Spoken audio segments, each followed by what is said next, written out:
In a broken wasteland, come to my fire. What's going on, metalheads? Thank you all for tuning into this week's episode of the Metal Forge. My name is Mark Jackson. I am your host. Jason Gardner from the Heavy Metal Wasteland and the Ale Horn is here. And as you can see already, our guest this week is David Ellefson, legendary bass player from the thrash scene. Everybody knows who you are already, I would think, right? I don't know. You'd have to ask around. I guess so. I mean, you know, you've been here before, so I think my listeners already know who you are because we're all metalheads and everything. Dude, how are you today? Man, I'm doing great. I'm doing awesome. It's getting into a busy season of life here. As we were getting on the show, we announced a bass story show, which I have not done one of those since 2019. I did like a whole world tour with bass story that year. And we just announced one August 7th around the New Haven, Connecticut area there. And Chris Poland is going to be joining me as a guest. So he's going to be on that with me. He and I are actually going to be appearing at the Terrificon Comic-Con show at Mohegan Sun that following weekend there on was it August 8, 9, and 10. So I figured, look, as long as we're there, book a show. Let's go play some songs, tell some stories. And, bass story, what was unique about it is it formed out of doing a clinic, which I don't always enjoy because, sometimes they're in very sterile clinical environments, like you're in a music store or something. And sure. And those have largely gone away because usually they were sponsored by, say Jackson Guitars or Harkey, some music manufacturer usually sponsors those things. And so that's largely gone away now. But I created Bass Story with the sort of storytelling, hey, David, can you play the Pete Sells bass line? This kind of questions, right? And then I eventually just put a band behind me so we could actually play some songs. Because at the end of the day, only it's a certain type of person that wants to hear how you play the bass. Most people just want to grab a beer and rock out and play some songs already, you know what I mean? So sure. It's sort of it combined all of those elements together. So I haven't done one in a while, so this will be the first one, and people seem to be responding really favorably and wanting more of them. So and then to have Chris Poland jump up and play with me, because of course he was a big part of it's funny, not only was he a big part of my early thrash career in the 80s, he and I have done a lot of stuff together with Kings of Thrash, him joining us as a guest on a bunch of stuff, and we have our live album The Best of the West that we filmed and recorded at the Whiskey A Go-Go back when we launched Kings of Thrash back in 2023. So Chris and I we've got a long journey together. In fact, we've probably done as much stuff in our after Megadeth years as we did when we were in Megadeth together many years back. For sure. Now, with the new the Bass Talk Bass Story, is obviously I've always loved that idea. Storytellers, I've always wanted like a metal version of storytellers. Got one. Absolutely. The only thing, the only one that I really know of is like Kiss Unplugged, which ironically Jason and I were talking about last night, because that's really about it. You don't have a lot of these bands, Metallica, Megadeth, Anthrax, Slayer, Venom. None of these bands do acoustic sets for really. Well, Metallica does now with the All Within My Hands Foundation, but nobody else really does. And I think that's a missed market almost. Yeah. To your point on that, we did a lot of that with Megadeth back in the 90s, especially once the Cryptic Writings album came out. It was actually Nick Menz's idea. We were playing in Yokohama, Japan, which is just south of Tokyo, and it was a big, really nice, cool theater. And he goes, man, why don't we play acoustic? Because it was kind of starting to be a buzz, from like Nirvana Unplugged, and MTV was doing a lot of this stuff. So we did it, and man, it was a huge hit. And then we took it down to South America. We played live on national Argentinian radio from an event that we did. It was kind of a small, intimate thing. And so for us, it really worked. We could even take songs like She Wolf and play them acoustic, and it translated. Marty would play this kind of flamenco Spanish style stuff in it. And, when you go into things acoustic, you really, I think you have to look at it like, well, you're not just playing your electric guitar parts on an acoustic guitar, because it sounds very thin. And, Sure. it's the acoustic guitar is a different instrument. It may be called a guitar. It may have 6 strings and the frets and fundamentally be the same type of But instrument, but there's a lot more you can do with it. And as I've done acoustic stuff over the years, if you can really sort of lean into it and embellish and flush the tunes out a bit more with an acoustic mindset, man, it really turns into something great. Like you said, Kiss became masters at it, and it was so cool, to hear those hit songs. It's played in a different way. It's almost like you get 2 bands out of that with that one song. And what was so cool, like when they did it for, like what you said, you're doing a convention here soon. Mm-hmm. And that's where they started those, was the Kiss conventions. They were doing acoustic sets and unplugged sets and stuff. And for, like see them like you've never seen them before. Type yeah, stuff. I mean, and that's why I wanted to do this. We have a show with Dieth August 1st in Toronto, Canada. And then so I thought, well, look, we've got the Comic-Con show, the Terrificon, a week later, may as well just stay in the area. And so once Chris and I kind of coordinated our travel logistics, it was like, oh, let's do a show.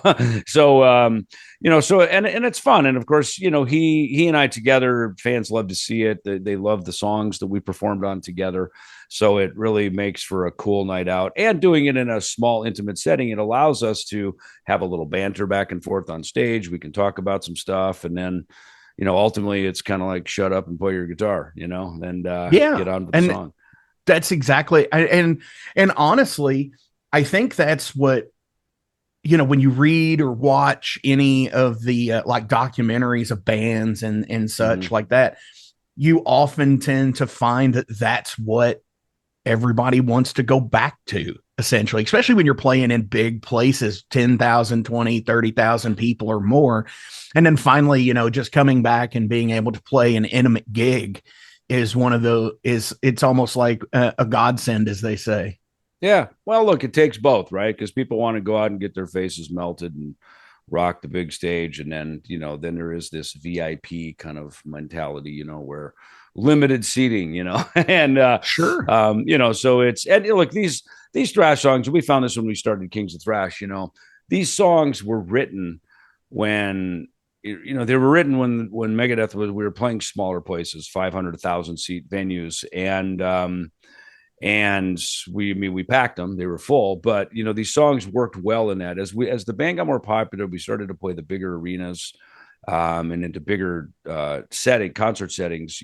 Ironically, the songs didn't translate as well. And then we started to, mess around with some tempo changes, because we saw with Peace Sells, here's, that record, pretty ferocious tempos, great energy. And then Peace Sells is this real kind of mid-tempo rocker. And of course, that was, the big hit from the record.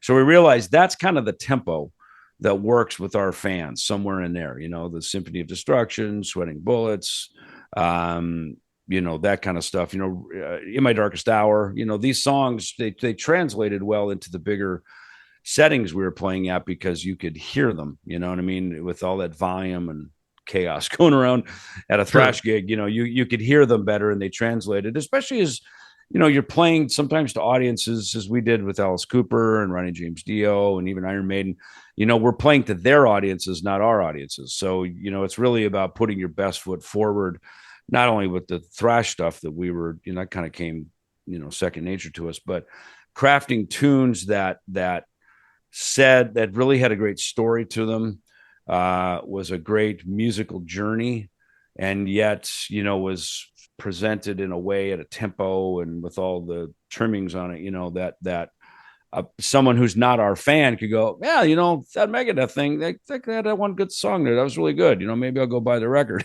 so it's always about how to try to win over someone else's audience.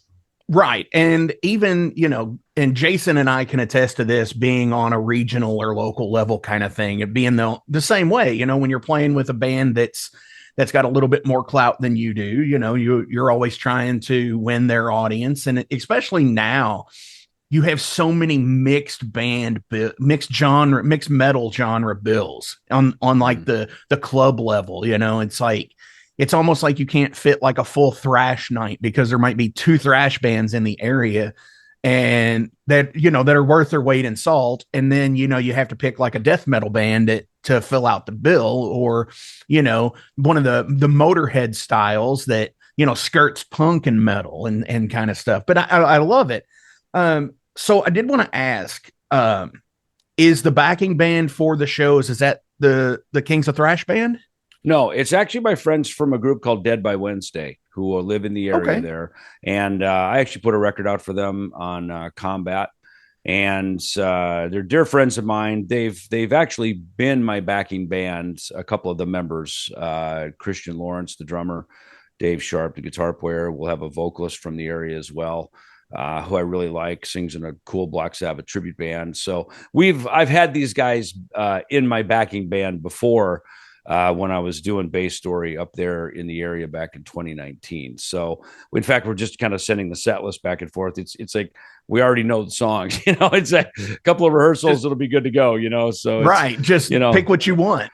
Yeah, because to me, Bass Story is kind of going through my record collection too. This is where it started, this is where it went, this is where it transitioned over here, and into our Megadeth stuff, of course, and then some stuff that I did afterwards, and because when I started putting out Ellefson solo stuff, like with the Sleeping Giants album, and then we did that Post Malone cover, we did Simple Truth that we put out during COVID.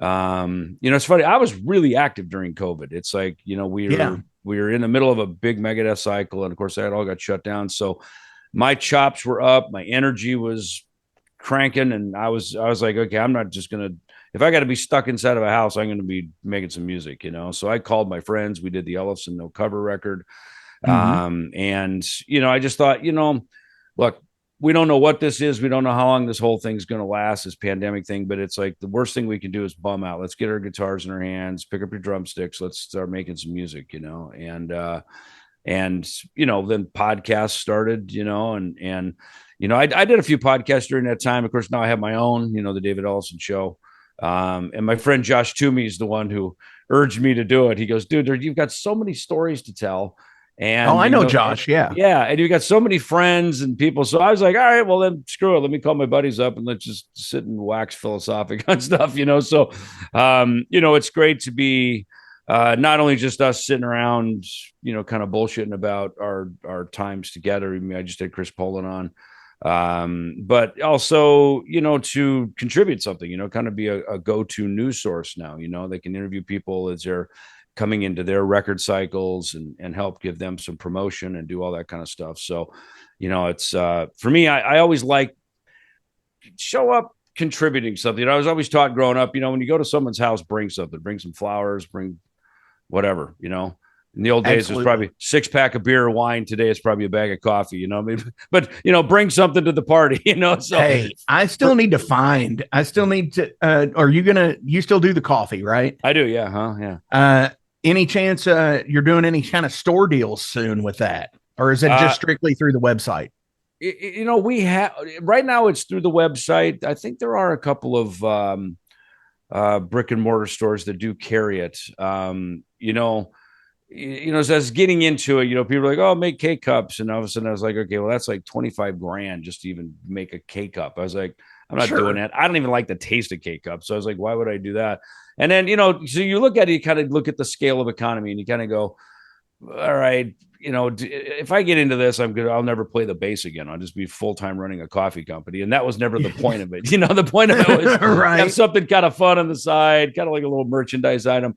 But, and during, before COVID, we were making some pretty good progress, and then, but unfortunately, a lot of those stores had to close, a lot of these little Main Street mom and pop stores, they had to close. We had some cool places, everything from like head shops to yogurt shops to, unique boutique guitar store shops. Bought a ton of coffee that they wanted to have, next to their pedals and boutique guitars. They had Ellefson coffee, So I thought that was cool. I thought that was, look, you can go anywhere and get Starbucks and Dunkin' Donuts and all the big boys, you know what I mean? So I was never looking to compete with that. Mine was a fun rock and roll coffee, For sure. You head shops, that's great. How many people know what that is out there today? Well, that's where, I don't even know. I haven't smoked weed in almost 40 years, so I don't know. But but it's been a while, 35, 36 4 or years. 40? 40, yeah. No, oh gosh. Yeah, at least 35, 36 years. It's been a minute, so. Damn. Yeah. But hey, I mean, now it's all a digital. It's all. Look, it's probably not a head shop. Now it's like a CBD store or something, right? I don't know. I'm kind of out of touch with the culture of that myself. But. Yeah, absolutely. And, a lot of them did turn into, they were already secondhand stores for the most part. Right. They always had vinyl and stuff in a lot of head shops that you could pick up, dollar vinyl back in the day. But yeah, totally. I think now they sell DVDs and, just glassware. Yeah, exactly. Yeah, it's lifestyle, right? Whatever you call the store, it's lifestyle. You say glassware. Hey, we got some vinyl. Hey, we got some coffee. Hey, we got whatever else, Hell yeah, so, man. Yeah. So with the around the pandemic, you said how that got shut down and you started doing like the no cover album. And was that also the time that you had teamed up with Guillermo and started Dieth? Was shortly thereafter? It was after that. It was really in 2022, actually. Was it? Yeah, it was 2022. Yeah, we're kind of coming out of the pandemic. I mean, travel wasn't really open yet. And it's funny enough, Christian Lawrence from Dead by Wednesday, who's going to be in my bass story band. Hey, Kitty. It's always good when a black cat crosses your David Ellefson. Black cat crosses your path, just like I ain't superstitious, right? But it was actually Christian introduced me to Guillermo, and he sent me a song which became In the Hall of the Hanging Serpents. I loved it. It was cool, and it's very European death metal thing, and I've always been open to checking out different stuff. I've obviously pretty much defined and mastered one genre of music, with thrash metal. But I've always enjoyed checking out other things, and even especially as it even gets heavier, that one song we recorded, mixed it, and Guillermo, he goes, man, this is really good. This is fun. Of course, he was coming out of Entombed AD. His their singer Lars had just passed away. Mihal, our drummer, was incapacitated. So we had all kind of moved on past our sort of bands of origin, I'll call them, me with Megadeth as well. And it was a fun time. And I've been through that a couple times in my career, F5 back in, the 2000s and stuff like that. It's fun when you move on past your main group, to find a new musical camaraderie and a new musical brotherhood, because, when bands end, it's weird. It's, there's always hard feelings over it. And I try to just go, pull the nose up, keep going to the higher altitudes. You know what I mean? Keep going, you know what I mean? And, just keep rocking. So, Dieth, I flew over there in April, of 2022, because things were finally starting to open up. And it's funny, I was actually at a Ghost Volbeat show here in town, and they were still in the bubble. They were still locked down, and I actually booked my flight that night at the concert. I was like, hey, I'm looking around going, I got to try to get over there. We got to get this thing going. And it wasn't called Dieth yet, but I thought, if we just get in the room and get it going, magic happens, So I thought, you know what? I'm a guy who gets on a plane, sight unseen, bring a bass, and let's go get in a room and see what we got. And I flew over there. Guillermo put the whole video shoot together for the song. Came out super cool. And it's an amazing video. Yeah, came up with the name Dieth right there in the dressing room while we were shooting the video. And the whole thing just came together in Gdansk, Poland. And I'd never been to Gdansk. I'd been a lot of places, and I'd never been to Gdansk. So, Gdansk kind of became a bit of a second home, because the band is based there, essentially. So, in fact, we got a show coming up here June 14th, a festival that we're playing at in Poland. So that kind of begins the summer, and then August 1st in Toronto. And, we've got a new album in the works right now. So, Dieth became a really cool new sort of musical appendage, out of my wheelhouse there. Hell yeah. Jason, you're being kind of quiet today. I'm just taking it in here. Hell yeah. You also have New Kings of Thrash coming. Yep. With Lockdown. Yeah. Run through it. I mean, sure. Is it still the same group of guys I saw you with back in 2023, 2022, something like that? It is. Yep, it is. Jeff Young and I had started writing some material again early 2022. Was it 20? Yeah, 22. Around when we were making the Nick Menza film, and so he and I connected. We started writing some material. We went in the studio with Kings of Thrash, just kind of kicking some ideas around. We started coming up with some other stuff. I think ultimately, you always want to write songs around the singer, right? And so we were just coming from 4 different directions. We were throwing ideas together, and we have a whole bunch of stuff kind of mostly demoed. And, when we came off the tour, we did the UK tour, did Europe in November last year. We're wrapping the tour up, looking at 2025, what's coming up ahead here for Kings of Thrash. Jeff had said, why don't we just write some stuff specifically around Chaz's voice? Because he's got the fans love him because he sounds so true and so authentic to, when we do the Megadeth material. And so I said to Jazz, listen, brother, you've got the true heart of a thrash warrior, man. I mean, you have it, you are that guy. So I said, just think 1984, Ride the Lightning, Overkill, Nuclear Assault, just go right to the belly of the beast. And he did. And he brought a couple of songs over to us, and Lockdown just kind of wrote itself. It was really, really good what he had. He wrote the lyric. And, I think quite fitting for the times we live in right now, that, everybody's kind of walking on eggshells. Everyone's afraid to speak out. Everyone's afraid to say anything. So not only did it certainly play back a little bit to the pandemic, but it even to current day, and I've been lucky enough to travel the world my whole career, and you see a lot of stuff, and I've gone to places that were just going into wars. I've been to places that were just coming out of wars. I've been to places who were defined by wars, traveling the world as a heavy metal, ambassador, if you will. We go. I remember Run Rust in Peace in 1991 when the Gulf War was going on. Everybody was coming home back to America. There, David Lee Roth and Cinderella and all these tours, and we were like, "Fuck that, we're going." So we go in. We go in when everybody else comes out. That's how I look at heavy metal. We accept all challenges and go in. Yeah, man, that's what you do, man. I mean, so have you ever? Okay, that's a pretty real world situation that you just described right now.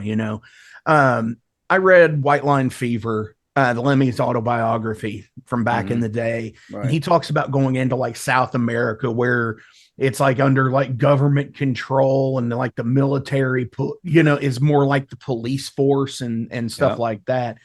Have you ever went to a place where you were or had to cancel something because you all thought something was going to happen while you might have showed up?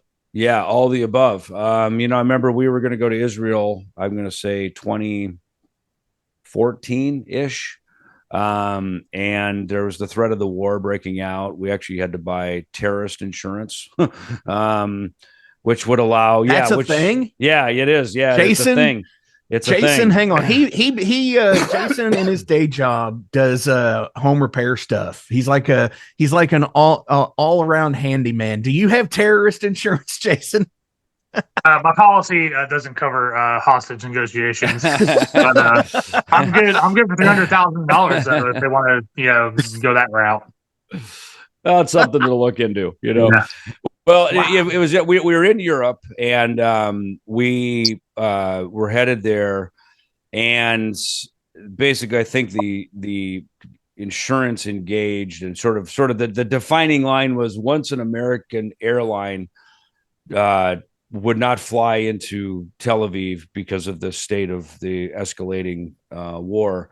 That's the moment that we would have to cancel and which we did, right? I think Delta Airlines or something that, hey, it's unsafe to fly into Tel Aviv. So at that moment, and I mean, literally, we're sitting in Europe somewhere. I forgot if we were in Italy or where we were, but we were sitting there ready to, do we go or not? And we ended up diverting, and we just stayed up in Amsterdam for like 5-6 days because our next show was a festival in Netherlands.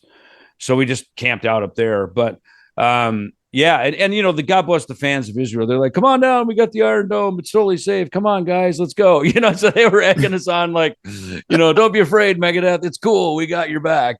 So, but so there was that situation. Then I talked about the Gulf War. We have been. I remember going to, we went to South America on the Euthanasia album back in 1994, and that.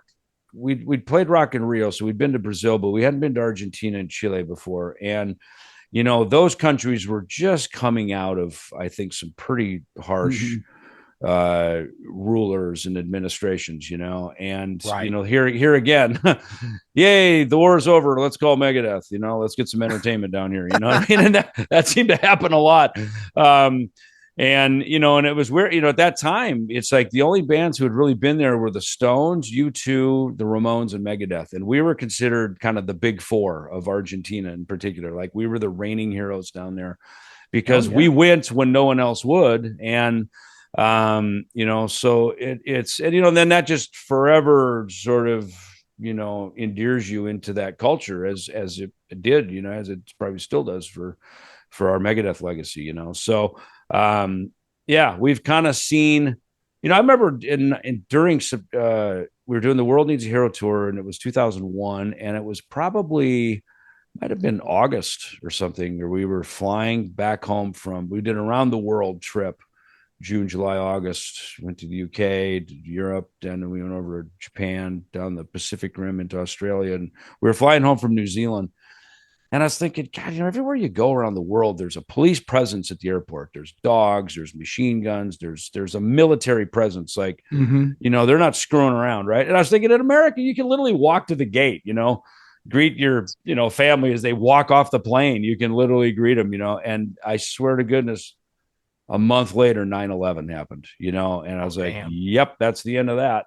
And it's not been the same since. It hasn't been the same since. I mean, even on that tour, I remember going up, we were flying a 747 on British Airways, and we were flying from Europe over to Japan, and I was probably from England to Japan, and I actually went up into the cockpit and hung out with the captains, looking down over Siberia as we were flying, and they were totally cool, like, with that, and even another flight when we went from Jakarta to Medellin, Indonesia, there was like film crews on the airplane filming us while we're flying. It was a big deal. We were like the Beatles to them, and I had a interest in flying. I took some lessons. I realized I didn't have the nerve for it, but I had an interest in how does this airplane get up here and stay up here, And so I remember going up into the cockpit and hanging out with the pilot, the co-pilot, and they were, thrilled Megadeth was on their plane. And I remember flying us through a cloud, and, and he was like, I was literally looking at the radar screen, and we were going across the equator right there. It was like, he goes, here we are. We're literally on the equator right here. And that's awesome. Isn't that cool? I mean, how awesome was that? I was so, and then of course, like I say, 6 weeks later, 9/11 happens, and that's done. But that was so cool to have those kind of experiences, just being just a rock and roller, and that's like when y'all toured with Maiden. You totally have something to talk about with Bruce. Yeah, talk about flying stuff. It's funny, and I did. It's funny you say that, because on that tour in 2001, in fact, it's funny. It was probably the day before I was sitting up in the British Airways 747 cockpit. I mean, literally, because we probably flew from Heathrow. That's why we were on British Air, and I was talking to Bruce, because we had just flown in, I think, that day on a 757, and Bruce came to the Megadeth show that night, and I was just talking with him. He didn't really like to talk music so much. I could tell it made him uncomfortable. He felt like maybe a fan talking to him, and I know that feeling, So I was like, all right, let me just not talk music. Hey, Bruce, let's talk airplanes. And man, we had the best conversation. I mean, I was asking him everything about flaps and oxygen, and there was something in the USA Today that a 757 there had an oxygen thing that maybe there wasn't enough oxygen in the plane, or people would get headaches and get tired, and that would happen to me all the time. So I started asking him, because he was a 757 pilot at the time. And so we started just bullshitting, talking about that, it's great when you meet your heroes, which he certainly is. And then of course becomes a contemporary as Megadeth got famous, and we did a lot of work with Iron Maiden over the years. But, to sit and just kind of bullshit and talk about, it's like, hey, how's the wife? How's the kids? Hey, how's the pilot career coming? You know what I mean? And talk about things other than just music. It's like, I'm not going to ask you about, what was the process of Seventh Son, I want to know. It's like, what did you think when you were up fucking 50,000 feet fucking? Yeah. What do you do when there's a thunderstorm? Like, because as a passenger, I'm like, I want to know what you want to, it's funny. We did a tour in South America in 1998, because Cryptic Writing. So it was Whitesnake, Megadeth, Queensryche. And this is when Chris DeGarmo was still in the band. And he was a pilot even then. And we got on this one flight I think it was from Rio de Janeiro to fly down to Argentina. And it was an Aerolíneas Argentina flight, right? Dude, this plane was from like the 50s, just like an Amelia Earhart plane. There's like a wire like back a to DC-10. It's like DC-8. I mean, it was old. And as we're getting on, I'm asking the Queensryche guys, because again, I had this interest in flying, and I'm just asking them, I go, like, is this okay? Are we gonna die here? And they said, you know what? We just look at Chris. If Chris is chill and he's not freaking out, then we know it's cool. But if Chris starts freaking out, like if we're in turbulence and he's getting nervous, we get nervous, So he was their resident pilot, Wow. So I do want to ask you some questions just about general life stuff with Dave, before we let you go. What album from your career that you think should get more love than it does? You're talking Megadeth or all just in general, anything? Well, let's go by if you want to give you a Megadeth one, and then go by solo stuff. Sure. Yeah. Look, I think solo stuff, well, look, I think they all get terrific accolades. People have been very supportive to me and stuff that I've done when I was in Megadeth and when I'm not.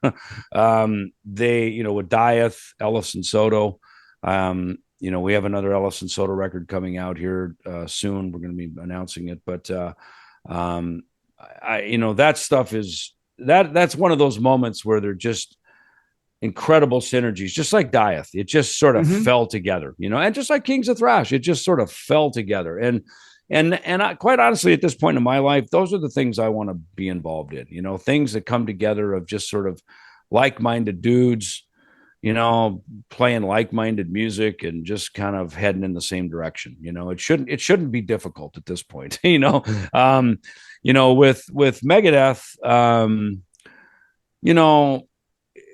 the Risk album is probably the most controversial album in the catalog, right? And, admittedly, we did not sort of deliver a record that probably we even wanted to, because we kind of took for granted, like, well, we'll write the heavy metal tunes when we get down to Nashville. And then, of course, what happened is we got so involved in the task of writing the other songs for the album that we didn't have any time to really play the metal tunes. And it's interesting because going through that process, it sort of takes you away from being a metal band.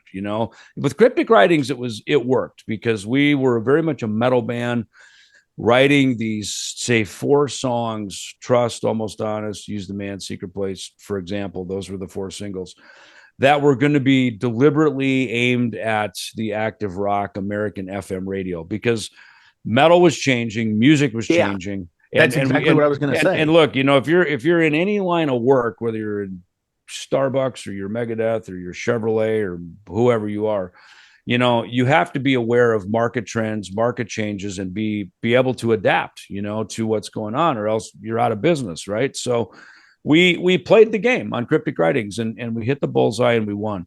With Risk, we played the game, but there was the music was music was actually getting heavier. As a friend pointed out, as we were trying to we were going lighter, Disturbed and Godsmack and Rob Zombie, and this heavier kind of modern rock new metal sound was coming out. Korn was kind of the new Metallica for the new metal. They were kind of like, I call them like the Metallica of the new metal movement. Well, they are. And it's right. interesting that you say that, because you all always have, because of the connection, have always been measured against Metallica. Mm-hmm. A lot of times, I would say unjustly, but it's being the top. It's like being the top two in the field, Coke and Pepsi and so on and so forth. Now, in that time period, they did the same thing, and it was a miss also with Reload, I think. Totally. Yeah. No, Load hit and Cryptic Writings hit, and then, but like Risk and Reload kind of had the same fate almost. That is really interesting. I've thought about that before, and it's funny to actually hear somebody verbalize it like that, because you're right. Kind of tit for tat, right? That was exactly what was going on. And, look, Slayer didn't change. Testament didn't change. Anthrax. I don't know. That's the time period of Diabolus and Musica, isn't it? Yeah. Well, look, I'll say this. Anthrax, kind of, I guess, being forced a bit because they had a singer change. But I mean, John Bush, John Bush packs a punch, man. I mean, when that guy sings, you listen, because he's just such a great singer, And so he sort of gave them a jump start and a restart in the 90s just by having that one member change, you know what I mean? And when it's the singer, it matters, especially because it's kind of the main thing. So they also went through it. They were out of the big four. Slayer didn't really play the game. Anthrax, Megadeth, and Metallica did, and then finally by the time we got into the 2000s, it's like, oh, thank God that decade's over. And look, I'm not complaining about the 90s. Megadeth, that was our biggest decade. I mean, we were very prolific. We had our most successful, and to this day, probably some of our most applauded work with that lineup. It's just that's the legendary lineup, in my opinion. For sure, it is such great musicians all involved. Yeah. No, it's look, it was what it was. And, I think, I remember, and I've told this story before, one day a fan hit me and they said, why do you guys sort of talk down against Risk? They said, I was really young, and that was my very first Megadeth album I ever bought. I fell in love with it, and I bought every other album since. And I thought, you know what, man? I came into Kiss at Destroyer. Now, I've talked to some people recently. They went, "Oh, Destroyer, that was like their Risk." You know what I mean? Oh, I couldn't take Kiss anymore after that, right? Because they bought Hotter Than Hell and Dressed to Kill, right? But I thought about it. I thought, whatever age we're born, we have no say in that, right? So whatever is kind of coming across our plate, culturally, musically, artistically, that's where we are at that time. And like this fan said, they bought Risk, and then they went and bought every other Megadeth album afterwards, just like I bought Destroyer, and then I bought Kiss Alive, and then I bought Dressed to Kill and Hotter to Hell. In fact, I remember my friend, she had the originals, right? That was like this box set that had the first 3 albums in it and all these cool posters. And hell yeah. And they were family friends, so I'd always go to their house, and I'd always take her album, and I'd sit and I'd look at it, and I'd look at all the cool pictures. And but it was Destroyer that got me in the game, and so I thought the same thing is true. Is like, people like things for different reasons, and some people don't like things for different reasons, and whatever, it's power of choice, it's the way the good Lord made it. So you're not going to please everybody all the time. And we're not in that business, to be honest with you. Our business is to make things that we like.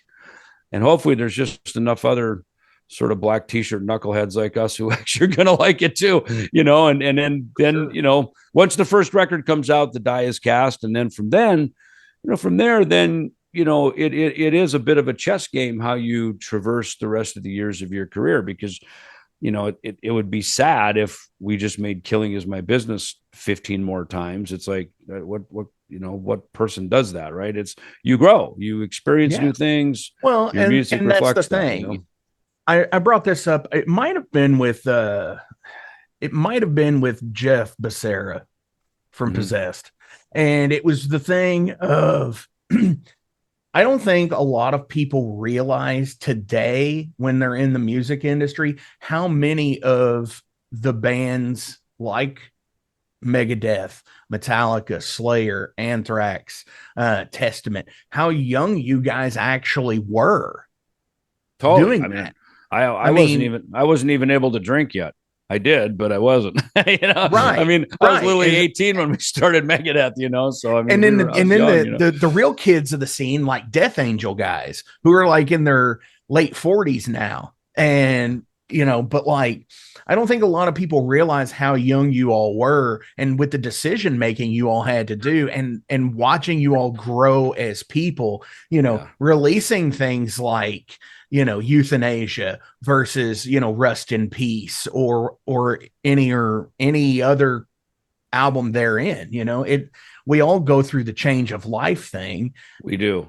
Yeah. No, we do. And I mean, look, new music and tomorrow's music is always driven by young people. It just is. You know what I mean? It's always a youthful heart that breaks through to the next, sort of 10 years of what's going to come after this, and it's funny. I remember going to the Grammys one year, and Usher brought out this young kid named Justin Bieber, right? And he's up there singing and dancing. He was young, right? I was like 8 or 10 or something, right? He was young. It'd be like me the year I picked up my bass at age 11 or something, and he's already at the Grammys, and again, the kid had a, super great career from a very young age. But can you imagine being a teenager having to go through that cycle? It's like, we're going to crash cars and go to rehab and shit's going to fall apart once in a while. You're just not not even prepared to handle that. I mean, it did for me, and I was in my 20s, that absolutely. That happened, so that's just how it is, Again, like the counterpart thing here, their media production has been second to none on like with Metallica and the shit that they put out there, like the books and stuff, like with their box sets or whatever. And it always has blown my mind because I was looking at like Binge and Purge, and they showed the European tour in a scan sheet in there, and they had to make like $78,000 a show to break even. Yeah. And it's like to be 25 and have or 28 and dealing with that. It's like your business shit. That big. Well, look, man, we need Metallica, right? We need them out front, breaking all the doors down. I'm just saying, even for you all making that decision. Yeah. No, exactly. But because they were out front, that was sort of, they paved the way, went through the forest and cut the trees down so that the rest of us had a path to go down.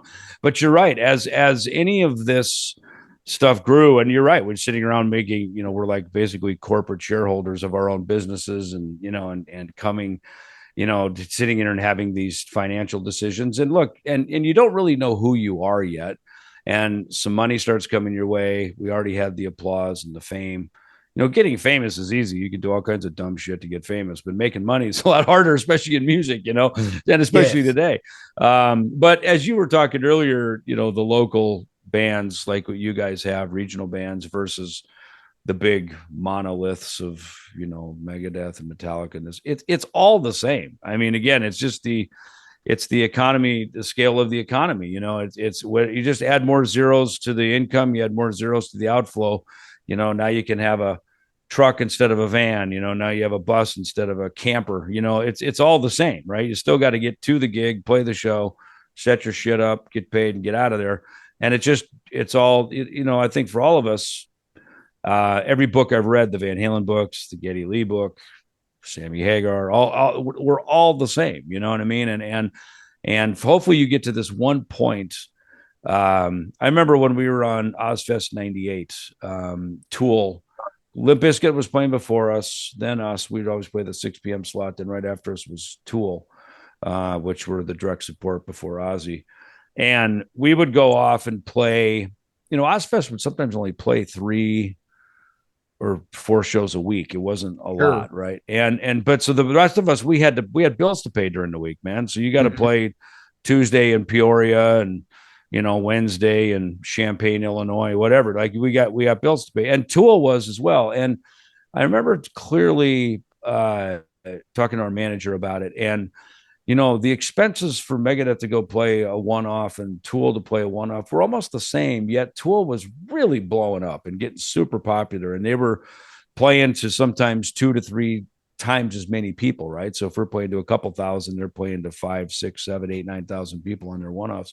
So the amount of money that they made, the expenses are almost the same, but the amount of money that comes in is huge, and Metallica got that same windfall. And so, I look at with Megadeth, we were just a really hardworking band. We showed up, we delivered year after year, album after album, and we stayed in the game and we had a real career, but it wasn't always easy, and if someone had to go to rehab or it's some other thing, that shuts everything down for a year and you got to deal with that. Right. Yeah. And people get hurt. Yeah. And I was one of them too. I did that as well. So it's like we were all in it together, but you bring in different management changes, they see things different. They want to do business a different way. Sometimes it's for the better. Sometimes it just kept it flat, but you're right. At a very young age, you're learning about business, and you're really tightening up your business acumen. That's why I wrote that book, Making Music Your Business. I was kind of like, hey, come here, musician dude. Like, here's the 101 about how the music business really works in a very simple, general way. This is what it is. You want to get in the game, do your practicing, write your songs, but when you're in the door and you're getting paid to play, you're now in the business of entertainment. And this is just kind of a quick little Cliff Notes 101 of how it really works around here. For sure. Hell yeah. So just a quick couple more. What was your favorite tour you ever went on? It's funny that Ozfest 98 was a good one. I always look favorably on that. The Ozfest tours were pretty awesome with the band, the menagerie that came through with all of the different the people and stuff. Because like I know a couple of years they had booked the Jim Rose Circus on the Ozfest tours, doing like the freak show stuff, eating glass. I think he was on that one. Yeah, it was pretty bizarre.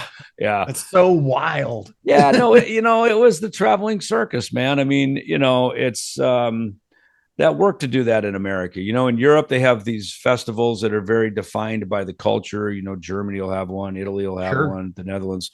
Here, because of the amphitheaters that were built in the 80s, you could tour, you could take a festival like Ozfest and tour it, and, they did a really good job of keeping that thing current, getting legendary bands, Judas Priest, Iron Maiden, Megadeth, whoever, and yet always ushering in tomorrow. Yeah, the Iron Maiden on the Ozfest really went over well, I think. Yeah. I didn't go to that one. I did see Judas Priest, though. That was when Rob went back.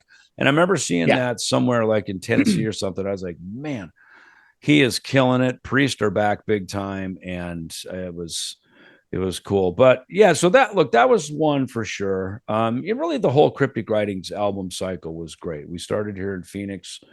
We did a big live radio broadcast to 100 some cities 120 cities across the country, playing the songs from the new album, Cryptic Writings. And then, that whole cycle was about an 18-month world tour. It was great. We went to Japan, I think twice, went to South America twice. It was a big, lengthy tour. And we were digging ourselves out of, some financial stuff as well. And, just because again, tours shit's expensive, like now, I mean, it's people, big bands complain. It's hard to tour. And, as I'm doing my own tours this year with Kings of Thrash and various things, you're always balancing the budget. You know what I mean? You gotta make sure everybody's paid. And, and as being a promoter myself, I'm always the last one to get paid. So, well, it's like that as the owner of a business. You're the last one to get paid, and I own every band that I'm in. if not solely, at least in part. So, look, your guitar tech and the bus driver and, the hotel, they all get paid first, Yep. and it was like that for a lot of years in Megadeth. I remember my guitar tech made more money than me and David share a guitar tech. He got paid more than we did. We were making, I remember out like, so far so good. So what? You're making $500 a week and the guy's making $750, but it's like, whatever, you own the band. When you're the owner, you get paid last. And in the short term, sometimes the least. Hopefully, in the long run, it pays off, and the gamble wins, and it did for us. Absolutely. So before we get out of here today, as always, links are listed below. Give likes, shares, follows, go support, go do all the things and all the stuff.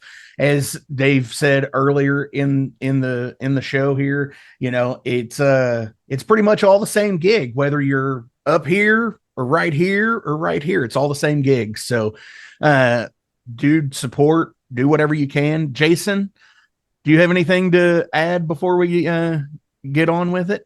I mean, dude, I have so much I could throw out, but I'll just you pick can step in anytime. Yeah. Well, y'all were talking. I don't want to step on anybody's shoes, but I'll take over from you, Mark. Take a break. When is the Nick Menza documentary going to be available to watch? So Bayview Entertainment, who are the film company for it now, they're the actual DVD, the Blu-ray is available. In fact, you can go to my merch store, to Ellefson Emporium, and click there and purchase it. Right. So they did a limited edition of 1,000 copies. That's available right now. They're putting together the digital outlets where it'll come out, whether it's, Netflix or Tubi or wherever that ends up being. Those deals take a while. We wanted to do the premieres to just get it out there and let everybody know it's here, it's done, it's headed your way. So if you want a Blu-ray, go to the store, click, buy it, and then you'll have it. And then when it comes to your local streaming service, that is TBA. Gotcha. Yeah, I'm a big Nick Menza fan, so yeah, I was pretty excited that it finally got released. Yeah. I think his work is amazing. Like, I'm a drummer, so I steal a lot from him because everyone steals from everybody nowadays, especially when you're younger. But I think if I had to pick like one song to play for people, it wouldn't really be like anything off Rusted Peace. It would be Architecture of Aggression, because it's so simple, and he throws in those snares that are supposed to be like simulate the machine gun, like in the beginning of the song. Yeah. The song is so great, man. I love that. I love that song so much. We just posted on my socials. A friend sent me a kid. He's got a cool looking Explorer bass, and he's playing with his fingers. He's playing Architecture of Aggression, the bass line. Mm-hmm. And, it's funny. I remember when me and Dave were writing the music for that, and I really love that bass line. I like to play it. It's funny you mentioned that, because it's to me it's got a lot of movement all over the neck, and you're right. There's these cool little time changes and the way that we phrase the riff and stuff like that. So it's just ironic you would bring that up, because I was literally just had my mind in that song this last week as we posted. Oh, really? Yeah. I just listened to it on the way here, just freshening up on some stuff in case I got to ask. But also getting back to Risk, I don't think Risk isn't my favorite album. I would say it's probably my least favorite with the Marty Freeman stuff for sure. But to make it all the way through that, there is some really heavy riffs in there. Like I think the song Prince of Darkness is pretty awesome. Yeah, Prince of Darkness is cool. Seven, I remember that Brad Pitt movie Seven had just come out, and we kind of used some of the lyric concepts around that.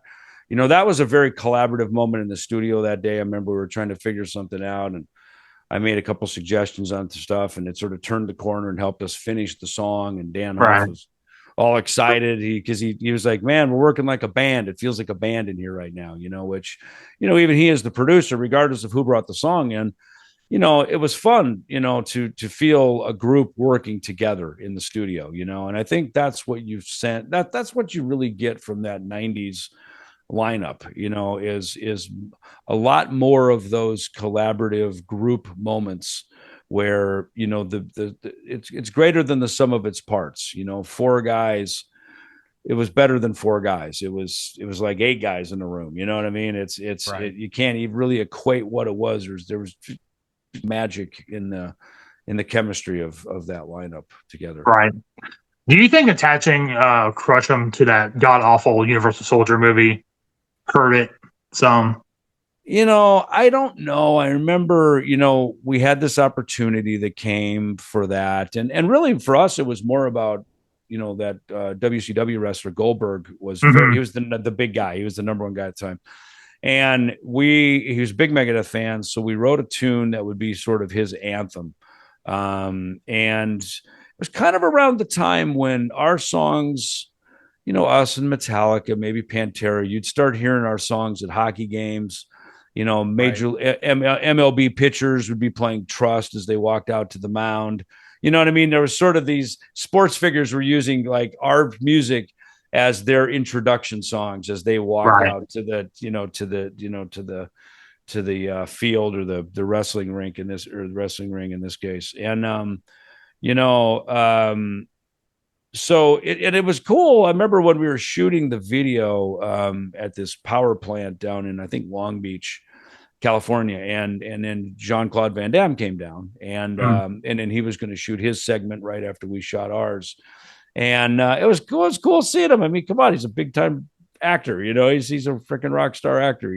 So as we were writing the song, I came up with the idea of crush them because we were trying to come up with a chorus. I said, let's come up with something like that. And after we did an event, I know what it was. We played New Year's Evil here in Phoenix. It was when Ozzy went back to Black Sabbath, New Year's Eve of 98 to 99. That night, the lineup was Black Sabbath, Pantera, Megadeth, Slayer, Soulfly in that order. And we were the first big show to play the Arizona Diamondbacks Stadium here in town. The next day, we had a fan club dinner at Alice Cooperstown, and we had a couple of microphones set up, and Alice's place was all like brick. It was very echoey, right? So we had all these fans lined up, and we had them saying "Crush, crush, crush them." So that's actually our fans on the record. We had the tempo right, crush. And so we taped that, and we took that to Nashville, and we put that in. That's sort of the arena crowd sound are those fans from Alice Cooperstown that we filmed the night after that show. So yeah. So that song it had some cool story to it. It was cool history, and like I say, by the time the record came out, even within a few months, music styles kind of went heavier, and we had a record that wasn't so heavy, and it just didn't all line up, Right. One of those you can't hit the mark every time, I mean, actually, now that I think about it, like the Megadeth stuff on soundtracks, like all the Hidden Treasures EP and stuff, I don't really think any of those movies were really, really huge. Like Last Action Hero wasn't as big as it should have been.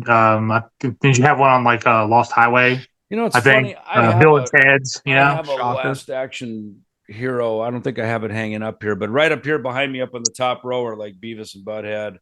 And yeah, I've got that one. Funny thing. Bill and Ted Go to Hell, all that kind of stuff. Oh, dude, such a fucking iconic riff, man. Well, the first time I heard that, I was like blown away, man. Which one? Which one is that? The Go to Hell song, the riff, period. Right. Yeah. Well, funny thing that you had mentioned that like back in like 98, 99, that's when people were coming out on the mound to like Megadeth songs and stuff like that. Well, when I was a kid, like I took karate and kickboxing. Right. And I had my first amateur fight. I picked 99 Ways to Die. See, you're one of the guys. You're one of those athletes. Thank you. Yeah, I was just like one of the greats right here. Little did we know. Yeah, I had no idea. Armchair quarterback now. Yeah. What else you got, Jace? How awesome was filming the Sweating Bullets video? Because that's like that's my favorite Megadeth video. So it's funny with that. The outcome of it is fantastic. I agree. It was cool. As we filmed it, it was way less glorious than it looks because it was the directors, Wayne Isham and his partner Kurt. They had done all the big Bon Jovi videos, Motley Crue, Everything from, what's the big button? I'm a cowboy, steel horse. Right. Like so they did all Dead or Alive. They did all the Black Album videos. I think they did one for Metallica. I know for sure they did all the Black Album videos. So these guys were big time, and so we brought them in to do everything starting on Countdown to Extinction. They did everything on Countdown to Extinction through all of the one-offs, Angry Again, 99 Ways to Die, and then they also did Train of Consequences and the To Le Mans video, which unfortunately it got rejected by MTV. It never got played. So they did all those. So when we did 99 Ways to Die, it was this brand new technology, this digital technology that they were using, where they could film me sitting here, and then they would do another shot of me sitting over here, and another shot of me sitting here. And basically what they're doing is they're overdubbing, right? Like we know with music, when you overdub, right? You play a rhythm guitar, then a lead, right? You build well, that's what this was in filmmaking, basically overdubbing and using, they could do it digitally. So that's how they could have several of us in the room. Like they had Dave kicking him, and, they had all these different, images of us. And so it was filmed all independently. I mean, it was a long video shoot, and we didn't see each other. Like none of us were there at the same time at the shoot. We were all just, kind of like making a record. You're sitting here playing bass, and my bandmates are at the beach or whatever, So lots of times these things sound like we're all together, and we're not, and so that was one of those videos for sure. Cool. Yeah, I remember seeing it on MTV for the first time when I finally got cable. I think it was like Headbangers Ball or something. When I was like absorbing all this shit in, like it was all new to me. And I was like 16 when we had like satellite, because I live out in the woods pretty far, and yeah, I just remember that being a period of my life where I was just like, I took it all in. Like that's all I did. Like Saturday night, like fuck my friends, I'm watching fucking Headbangers Ball. Like that's what I'm gonna do for 2 hours. It's like my friends suck because they listen to country. Like I'm not doing that. So yeah, my musical knowledge expanded like 1,000,000% in like a matter of like months, dude. Like I'm like Megadeth. I always remember the Sweat and Bullets video as like, I have to tell my mom I need to go buy this tape. And then I made my mom go buy the Euthanasia CD when it came out, and she's like, "Oh yeah, moms love that." A bunch of babies. She was like, "Look, son," she's like, "I don't know what the hell this is, like, but don't ask me to buy you anything on this again, because like this is like there's something really wrong with this picture." And I was like, "Yeah, but the music is so awesome, like whatever, and like yeah." So that was the last thing she ever bought for me that I asked. After that, I had to go with her, and I would just like venture off in the mall to like Tape World or Camelot's Music or whatever was open, and go buy my metal per se. And then the cooler the cover, the more I was into it, So like a true rocker. That's the thing of metal. Yeah, when you're young, you're very impressionable. So it's like babies hanging upside down on a clothesline. Check. It's like dude with white hair getting executed. Check. You should have had her go buy Mayhem for you. I might not have got to them yet in my musical discovery, but it probably would be on the list sooner or later.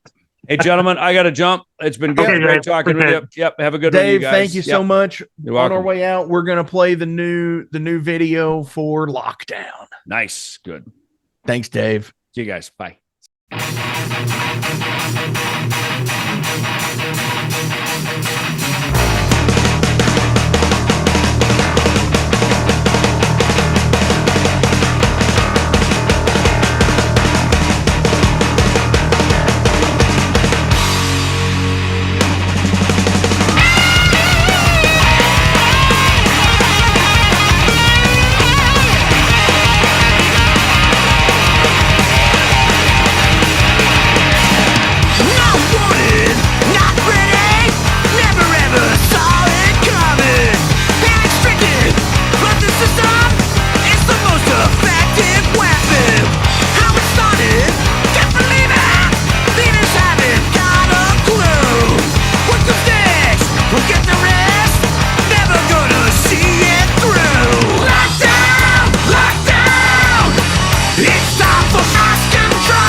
Hey metalheads, you like tattoos? Of course you do. If you're in the Louisville, Kentucky area, come on over the bridge to Clarksville, Indiana, and get you some ink done at Ageless Art. If ink isn't your thing, they have a piercing studio as well. Visit agelessartclarksville.com to see some frequently asked questions, meet the staff. The shop is open Monday through Thursday, 12 to 8 p.m., Saturdays, 12 to 10 p.m., and Sundays, 12 to 6 p.m., all appointment-only spots. You can set up your appointments by phone at 812-283-1793 or email agelessarttattooandpiercing@gmail.com, and someone will get you set up for your first or your next tattoo or piercing.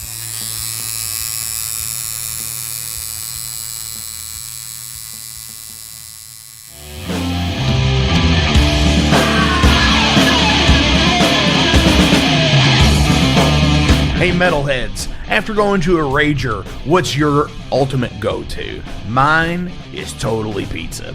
So when Overload is playing, or I'm promoting the Metal Forge live showcases, or the big goddamn metal show, I go to Pizza Donisi. Pizza Donisi is gourmet artisan pizza from right here in Louisville, Kentucky. It features things like the pizza of the month, the sandwiches, and also vegetarian and vegan options, which is so totally fucking cool for all of it's awesome pizza. You definitely want to go. Hey, and also from time to time they do cannolis. Oh, so fucking good. You know what they said, man? Leave the gun, take the cannoli. Yeah, just like that in Godfather. They're located right next to the Mag Bar at 1396 South 2nd Street. So either stop in or call in at 502-213-0488. They're open till midnight. The witching hour. Heineken, fuck that shit. Pabst Blue Ribbon.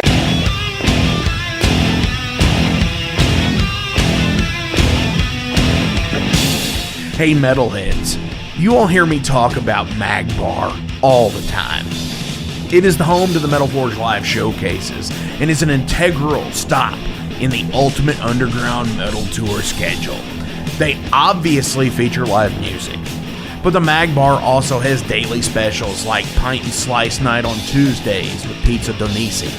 But they also do Bring Your Own Vinyl on Thursdays with DJ Kent Jackson, and Finer Things Sundays. Located right next to Pizza Donisi at 1398 South 2nd Street, open 3 p.m. to 4 a.m. 7 days a week. Get your asses out to the Mag Bar. Rock out.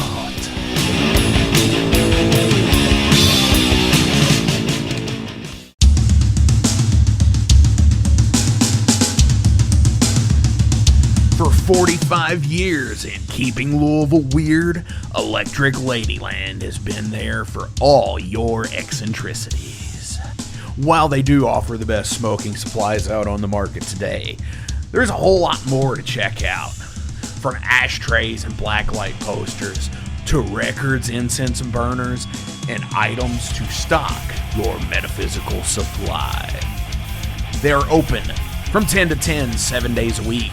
Located at 2325 Bardstown Road in Louisville, Kentucky, and at electricladyland420.com. Roll out.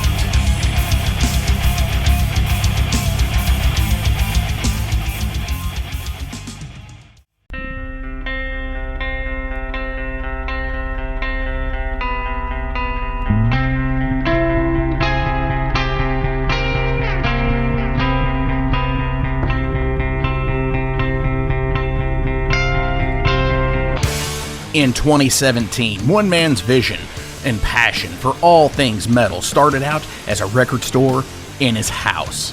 Years later, the fight against a mainstream empire continues as Shade Beast.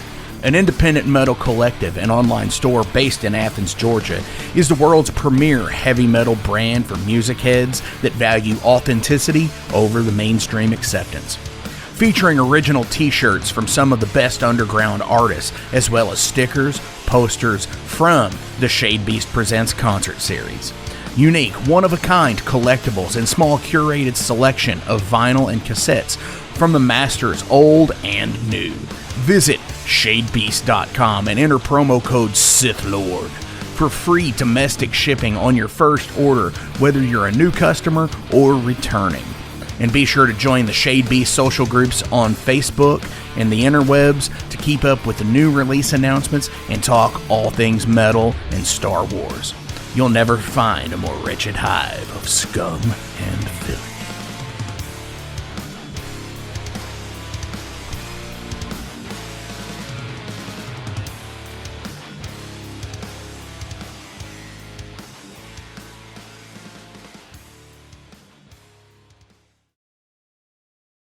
Welcome to the night. You think you know Night Demon? Then the Night Demon Heavy Metal Podcast is for you. Step into the darkness as we peel back the curtain to give you an unprecedented, all-access look into the mind and the heart of the demon. We're talking band history, song analysis, studio anecdotes, stories from the road. It's everything a diehard Night Demon fan could want and more. This is the only place to learn the inside scoop, the deep dive trivia, the untold tales from the band members themselves and those closest to the Night Demon story. Need more? The Sacred Night Demon Crypt will be pried open to reveal demo recordings that have never before seen the light of day, all with in-depth commentary by the band and the people who were there for the writing and recording process. This is a gold mine, a treasure trove of all things Night Demon. Head over to nightdemon.net or wherever you listen to podcasts.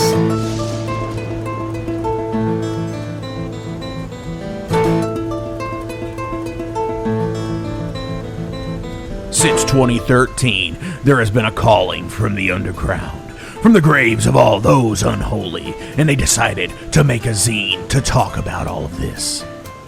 Soul Grinder Zine!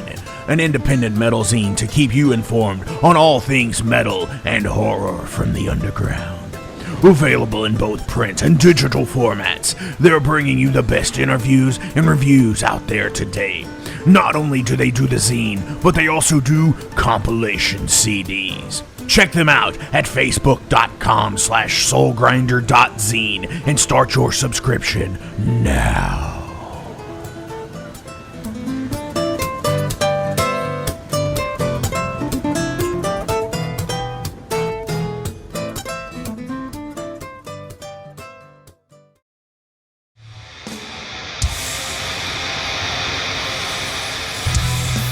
Hey everybody, let me tell you about the new sponsor to the Metal Forge, Unchained Tapes. They're an independent Pennsylvania tape label. They focus on extreme metal and punk with a killer approach to the tape scene. Visit their web store at unchainedtapes.bigcartel.com now to get your fill of tapes. And for being a Metal Forge listener, enter the code METALFORGE10 at checkout to get a 10% discount on your total purchase. That's unchainedtapes.bigcartel.com.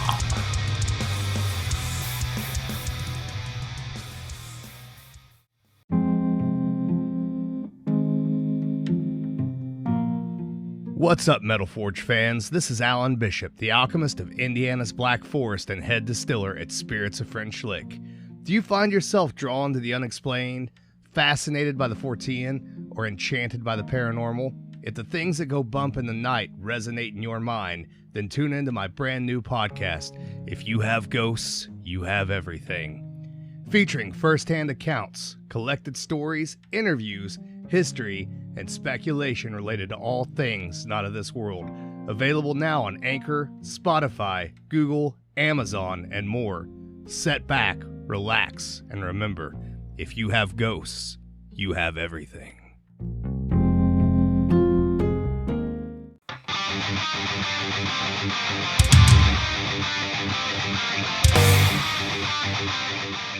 Hey, let me tell you guys about Mercenary Press. They're an independent London label and distributor of all things metal. Mercenary Press delivers the goods from their own independent zine. Trust me, you're going to want to get in on that. To distributing various bands from all over the world, including Cramp from Spain and Sadistic Force from Texas. Visit mercenarypress.bigcartel.com to find out what all they have in stock and what you can order. And for Metal Forge listeners, enter code MetalForge10 to receive a discount on your total purchase at mercenarypress.bigcartel.com. Check it out now.